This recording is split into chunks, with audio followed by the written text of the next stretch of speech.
1975లో వారు చెప్పినట్టుగా అప్పుడు మీసా చట్టం కింద ఆయన అరెస్ట్ అవ్వటం, ఆ తర్వాత మళ్ళీ ఇప్పుడు ఉపా చట్టం కింద అరెస్ట్ అవ్వటం ఇవన్నీ జరిగినాయి.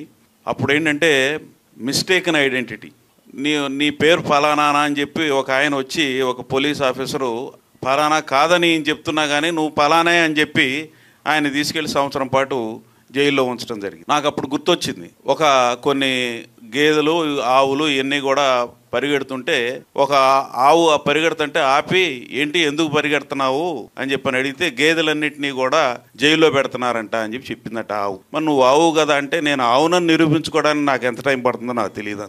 అటువంటి మిస్టేకన్ ఐడెంటిటీతో ఆయన ఆ రోజున అరెస్ట్ అయ్యాడు, ఇప్పుడు వెల్ టేకన్ ఐడెంటిటీతో అరెస్ట్ అయ్యాడు. ఇక ఈ రోజున సుప్రీంకోర్టు ఏదో ఒక చిన్న రిలీఫ్, ఒక కంటి నీటి తుడుపు చర్యగా ఇచ్చిందని నేను వ్యక్తిగతంగా భావిస్తున్నాను. అయితే ఏంటంటే దాన్ని మనం గుర్తించాల్సిందే, అలాగే మనలో మనం చర్చించుకోవాల్సిందే, మాట్లాడుకోవాల్సిందే.